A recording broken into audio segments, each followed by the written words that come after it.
tuani mo le whakarofa, ma o wharofa, I o le karesia, kulama kanupe, matamai o tātou tamām, tina mātua, le mesi o tātou tina maaina, mwhanau, mwhai o tātou whaikapo ina whakasti le nei tai hau. E yo lava I whanau, ia, Amaro, ta wasa. Tai no sa. Au mga wenga o nava yaso o moa. O le viinga ia e foi pea I le tua. O leo o ia whaia le lau le lei, o tātou toi poto mo nui ai. Tono na mātu tāpua. I le nei tai au. Ia tātou te tāpua I whakasi ai. Ia no ngā rofa mo ngā le lei no tō soifua no tātou wola. Ia tātou tāpo I atu I atu.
Whanau Iesu I Betelema I Utaia I ona pō he rota le tupu.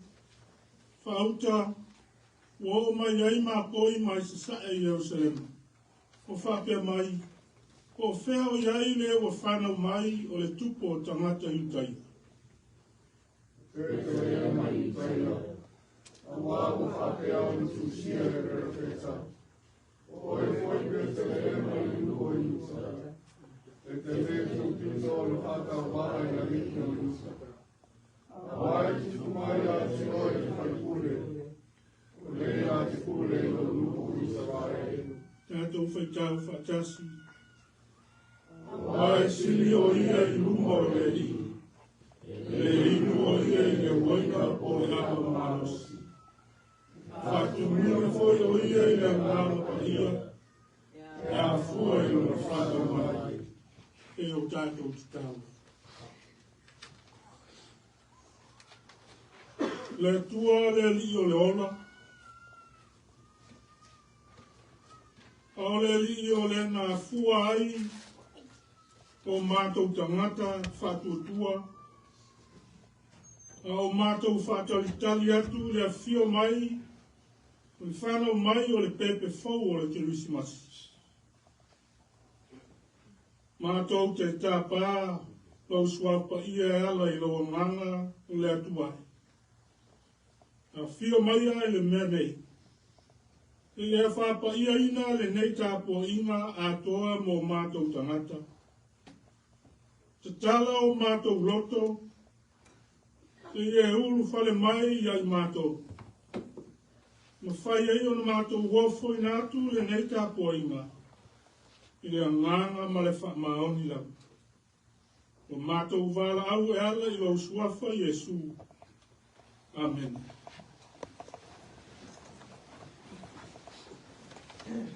O le a tātou mi atu I le atua I le pese e iwa sifur malikasi. Iwa sifur malikasi I le pese.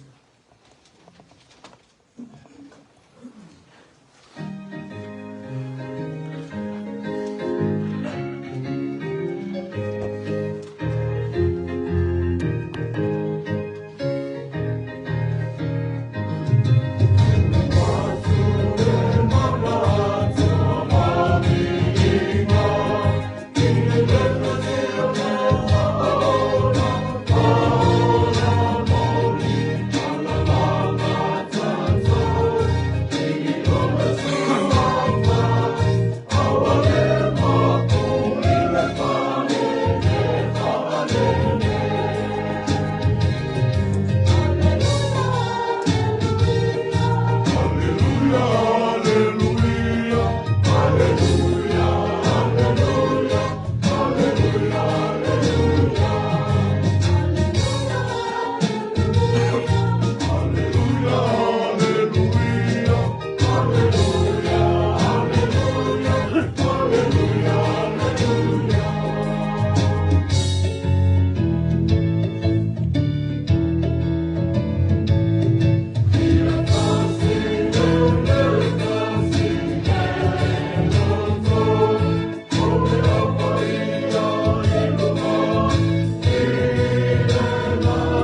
whaitau ina o tusi paia. O le tātou tusi whaitau i le nei asu sā. Nei tae ao e kusai ma le tusi whaitau aso a le kalesia o au. Nā maua mai lea le tusi o le tawe o lei na wha maumauina. Le vane via Ioane lo matau mua. Ma mata e whaitau mai le whai mua. Whangata mai le whai ukwe iwa. Ioane matau mua. Le a tātou whaitau whelafo e mai le whai mua. E whangata mai le whai ukwe iwa. Pa whonga maia. Inisi wa whiompa ia aro tātou wari. Sai le amatanga le upu. Sai le atua le upu. O le atua fo i le upu. O ia lava sai le atua le amatanga. Na ia whaia mea umalapa. Le ai fo se mea tasi na whaia e le whaia e ia. Whaia te ia le ola. O le ola fo e mara mea o tarasa. O pola mai fo i le mara malama i le pōri uli. E le i manu malo i ai le pōri uli. Na ui mai kanata mai le atua. O ia le moa. Na sau o ia o le mori mau. Na ia mori mau i le mara malama. Ina ia whatua tua i ai o tangata o malawa i a te ia. Le mara malama. Au o sau o ia i le mori mau i a mara malama. Tātou whaitau whaitasi mai whai uka iwa. Mara malama o ni rea. Tātou whamara malama ina tangata o malawa o lo o maliu mai i le raurangi. Ia whamanuia te lele atua. Ia nā whiompa ia sa tātou whaitau na whanongongo i ai. Ia te ia pēr le vi inga nei māsa uma. E o i le whaavau lava. Amen. O le vi inga o le atua, o le pese lua se laus fuma le lua. Lua se laus fuma le lua le pese.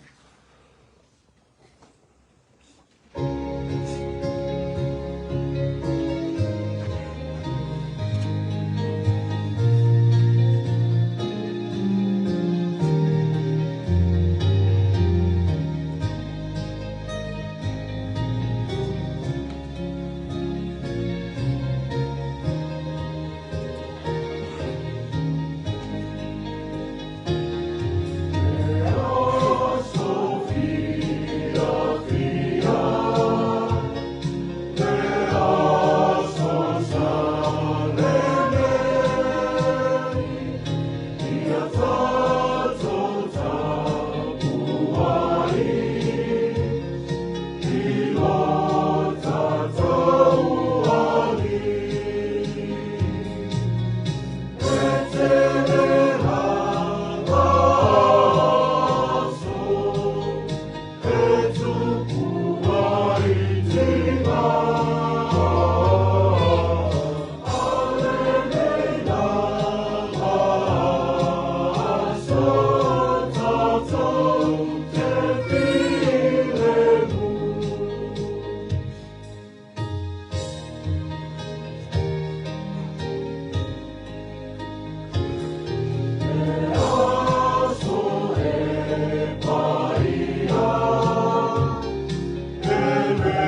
Au tātou whātalitali I le Krismas. Whapena le whātalitali o le Aoteresiana uma. Au luma nai le whio mai o le Musia. Whapena le tae au le nei. O le tātou o atu luma o le pua e ala I tātou talo. Tātou ifo mātalo I le atua. Le atua se siese, le alio le Krismas. Whaftaitele mo mātou tau nuu manuia mai, le whaiunga le nei tau sanga. O maua lunga pēr lau tau singa alofa I o tangata. I le whaparepale o lau alofa, ma lau onusai o e talia I pēr o mātou tangata le atoa ma le angsara.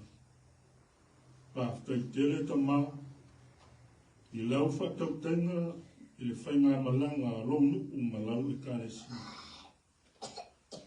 O mātou aina, mai e pele ia I mātou. Whaftaitele uno ngā wena ma whaiva ese. O e whamanui ai o tangata. E ngā lue ai mātia e aina, a pea o e kalesia I whaamanuianga e tele mai lau whiu. Ia ngate lea, a o awa no le leu o e saunia. E mafuta ai ainga, e matua ma whanau, a pea lau e kalesia I nei vai tau tau. Whaftai lau tuspa ia. Wa mai ai pēr ia I mātou tala o lau whiu. Ma lau whina ngalo mo I mātou. Whātonu fo lau ai no mātou holo. Mo lau manuia e whawala. E vi ia ia ngā mapa ia, le mātou whasoso I si. Taita ina I mātou ia o tonu. E soso ani ma whaamaro si au. I o mātou le mau tonu. Au sili lava me tau o lunga o le whaafitai a lau whanau. O le whanau mai o Jesu mo I mātou. O le upu sai le amatanga. O le mea lofa si o le Krismasi mo le lau lama. O le whaola, o le ale o le atua suifu. O le viinga I le atua I mea au pito alunga. Ma le manuia I le lalolami I tangata wa alofa mi e. Mātou whātou ese atu le atua. No a mātou wa miong se ma le anga sala I o ruma. Le tele o teimi maso o le soifuanga. Ino wa pule I mātou e o mātou mana, o mātou na o anga. E amata ma le fio mo fio. Ve mala o mātou whaavai vai ai. Whātua nai la o fi. Ma na o pēle te ngāta e viinga ma le mamalu. E ua ngaro lava la o fi. O le mafu anga ma le tongai o le mātou wola muni. O mātou whae tonu ma se se. E ati lau sila whanga pa ia o mātou o tu. Ava le ta mai, pa ma ngalo mai le mātou ifo. Ma ngalo lo watu nuku mautangata. Ia swafa manu malo Yesu Kristo. O lena maliu ma toi soifua manu malo. Mātou manatua le nei tae au ma le alofa. O mātou ainga ma whanau pele. Manatua foi whanau ma ainga. O tua mawhutanga pele ma mātua. Ma nisi e pele i o mātou roto. O whai le langi le whauranga. Whaamaise ma whaamawhana whana le anganga o rauwhi. Tau sia sa moa mana whainga mā loa e rua. Ia whaamanuia i ono taitai. Ia maua tō whāro roto ma le anganga o le atu. Whai ai pēa, whai i matonu mo le manuia o sa moa ma ono tangata. Tau sia fōi ma le lofa i lato uma. O loo fia ai ma fia wheinga. O loo fia maua ni. I whale ni mea no nofo ai. Nā tō umaro mawhatia ma tina inga i mai tū mau o tino.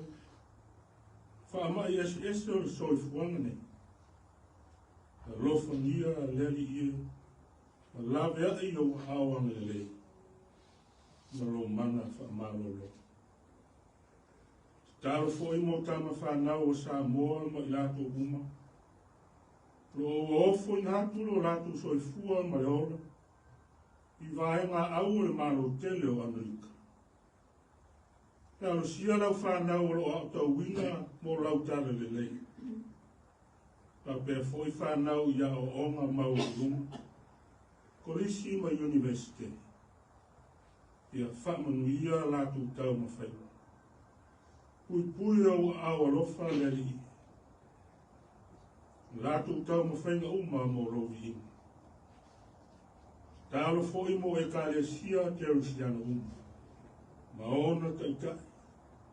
Wātia e pēa lau ngā ruenga o talo le lei a Yesu Kristo. Ia whamanuia lo lato soifua ofo ina. Ai ala ngā ruenga wholofolo. Ia maua pēa nganga e tele. Mo lau fio malo mana. Lea tua. Lea li o le ola. Le po mai o mele le uma. Lofa mai ma whamanuia mai lau e kare sia ne. Ma o tangata. E whaafonga i o mātou mana tunga mo tāu talonga o mātou tua. Whore nātu i o ruma i le neikaya. A pēa ma mana o malilo o tangata. Ma loa atu ia whaia i pēa lo lava whinanga. Kai aua lava so mātou whakawana. Kai mio i ruma mātou whaalongolongo i se upu mai lau a whiong pa ia le atu. Kāra le mātou whaalongo. Mātou whaalongo ma le nino a o e wheta lainu. E tu mau lau whio le vi ima.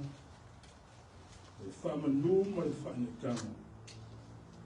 Nei maso uma, lo i le whaura. Whaura lava. Amen.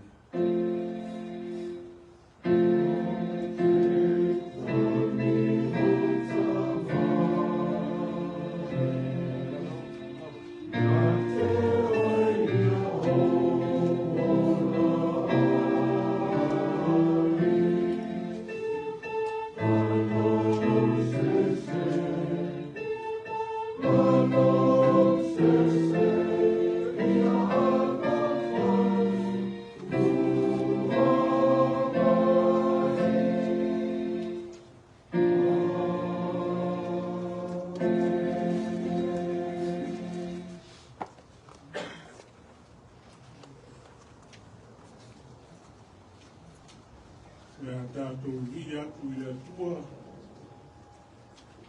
pese osana, pese aleluia. Osana, pese aleluia. I inga o le tua.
Amen.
Le la uma le suafu mamanu o le tua i tamā, ma le alo, ma le ngā ma paia.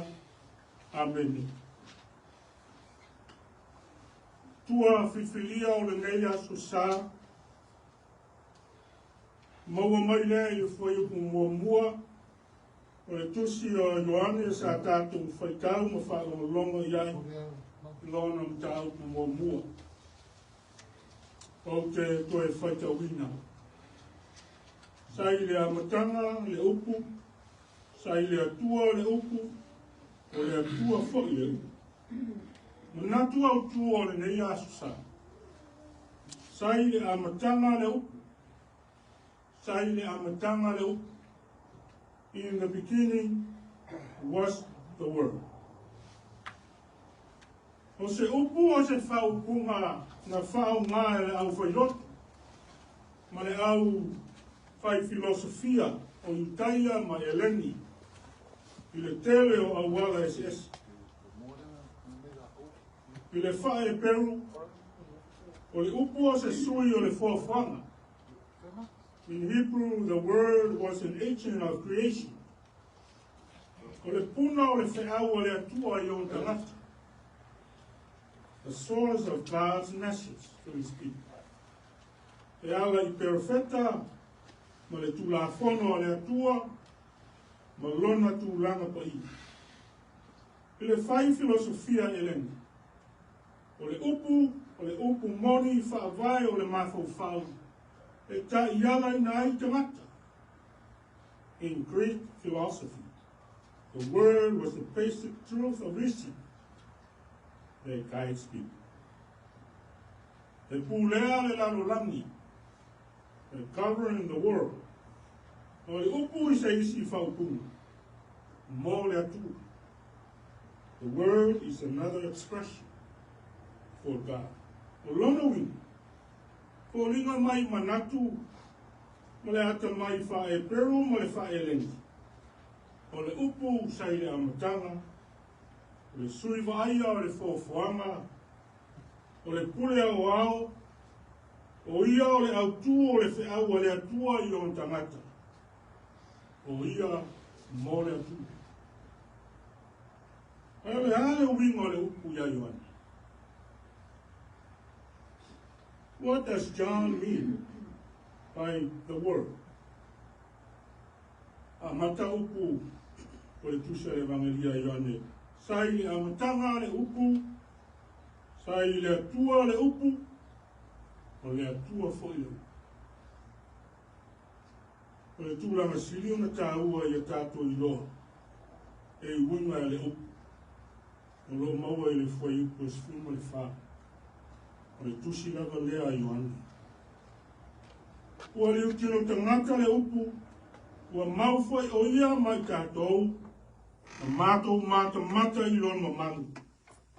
O le mamalu lava lea o le alo e to tasi o le tamā.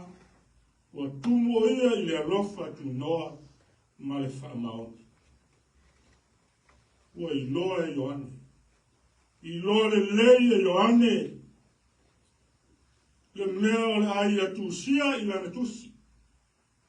O le upu e whasino I a Jesu Keriso. Le ai a whamatala mai I a I tātou. Le tala I mea na whaia I Jesu Keriso. Ma mea na I a ao a atu. O le tusi e evangelia Ioane. Na tusia e uinga. I le soifuanga ma ngaruenga a Jesu Keriso. O le tangata na ia I loa ma alofa I ai. Na ia vaai, ma whaalongo, ma pai atu I ona ao. E le ngata I le.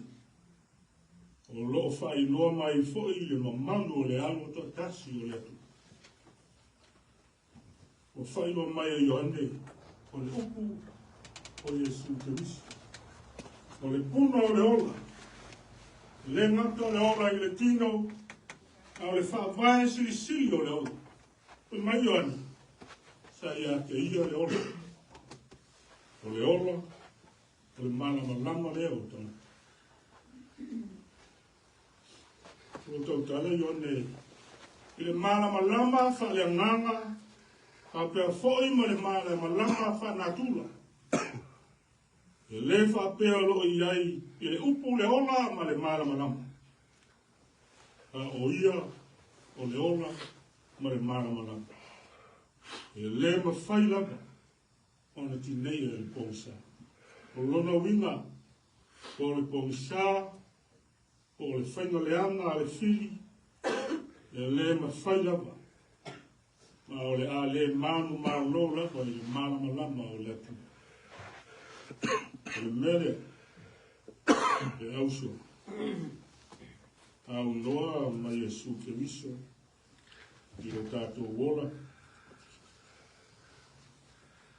tātou woti, e whavavau, o tātou iai pēra I le pongsa. Tātou leilo loa. Therefore, without Jesus, we are dead and in darkness. We are lost. O le ano tuskusinga Ioane. O Jesu o le upu ola le atu. O le tala le lei o le whateleina o le ola. O le upu ola sa le amatanga. Ua le tino tangata. Ma mau whatasi mo tangata. O le ola e whauvau. O le upu e le nga o le amatanga. O le amatanga o me o. Se iai o ia I le amatanga, a o le iai lava se me. O lo au mai a foi whamtalanga, o le upu se tasi o vai au tu o lo tātou whātua tuanga. E tolu tasi pa ia, o le Trinity, o le Triune of God, o le atua le tamā, o le atua le alo, o le atua le nganga pa ia. O le manatu wha filosofia. A se tasi o filosofia e lengi e suafa I a darts. E wha pe iai se tangata ua ta ua o le upu. There is a person called the Word. Sai le amatanga le upu. The Word was in the beginning. O lea tangata, o lea tu. This person is God. Why whavavau o ia? Because He is eternal. So lea tua leo, the Word was with God.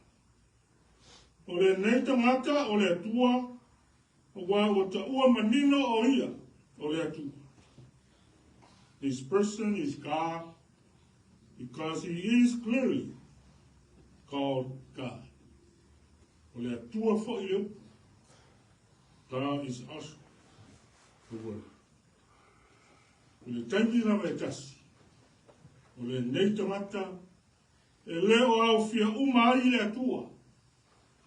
O le atua le tamā. O se persona tūlanga ese mai le upu. Sa iai le upu ma le atua.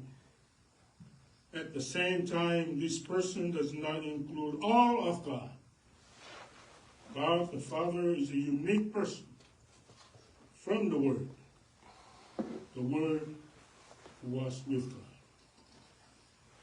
O le melia, o le tamā ma le alo, e tutusa lava I la tua, o le atua. Ai ese I lo la persona. Therefore, the Father and the Son are the same God, but they are different in their person. O le tamā ele o le alo. Ma le alo ele o le tamā. The Father is not the Son, and the Son is not the Father. Fatasi ai ma le atua le ngā pa ia. Ua vea ma le atua e tasi. I persona e tō. With God, the Holy Spirit, becoming one God in three persons. O le manatu. O le liu tino tangata o le atua o le nganga lava ia. Ma ua liu tino tangata e ala ia Yesu le alo. O le atua foa na ia whaia le au o mea uma. O le foa ina foi o ia mea uma o lo ta ua I tusi tu singa o le tusi o kenesi. E wha li ai le natula o le atua. Ma le wha sino manga o kenesi.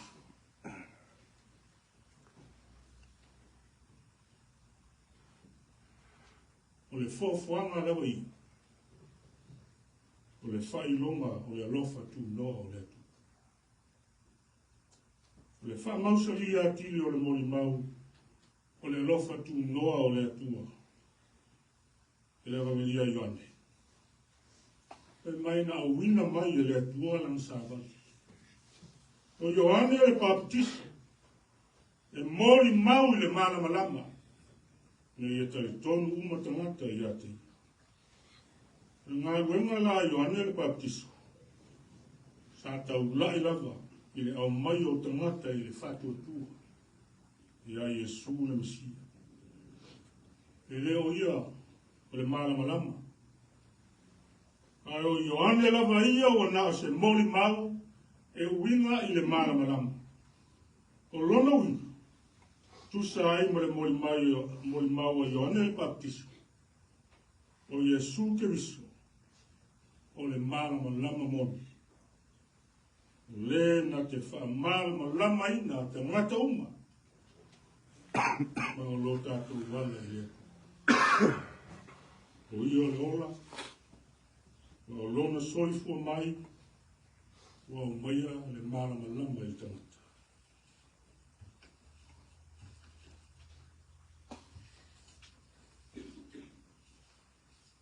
O le upumoni. Ia ingo le atua. O le Kerisimasi. O le liutino tangata o le malama o le atua. O le liutino tangata ia Yesu Keriso lona. O wa mau fatasi mo tangata. Ma o le mafua anga le na o tātou iai le nei tae au. Tae au fou.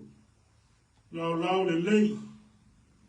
O le viinga I le atua I mea au pito anunga. Ma le manuia I te ngata. Wa lofa ngia ei. A whai o le whanau mai o Yesu. Ne alo le atua. O le whau tautanga no loto. Ma le whina ngalo a lofa o le atua mo le laulanga. Ina ia tātou maua le ola. Ma maua atili ai lava. O le whesiri mo tātou. Ea. Sa tau mea alofa e whai, mea alofa ai mo le li. I le nei ke luisi masi, ma le tau sana fou, ma aso uma, o loso i fua mo lo tātu o. O le asa o tau. O lau tali, te fia o mai a upo le tusi pese a le kare sia o. Ave ala uola i au ngā. Le ali ie i au fe au. O loa lofa o nau nau, e au natu i ate oe. Ia whai mo oe, e whaavavau. Pese le nā, e au ona tātou pese ai. O le pese o le loto whanau nau i le ri. E mā nei o fo. Ke nā e whai matali mo tātou. Whai ma mea lofa. Mo le ri. O Yesu le pepe o le Christmas. E karesi.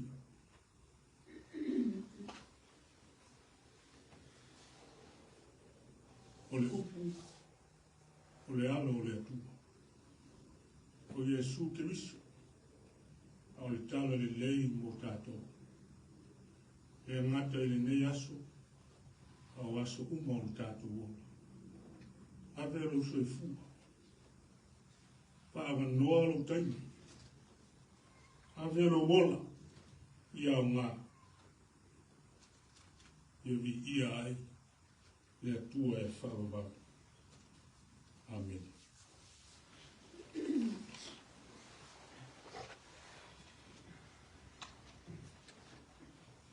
Nā tātou pese atu i atua, pese kōtaue on the mountain. Ahu ta watu, o vi inga o le atua.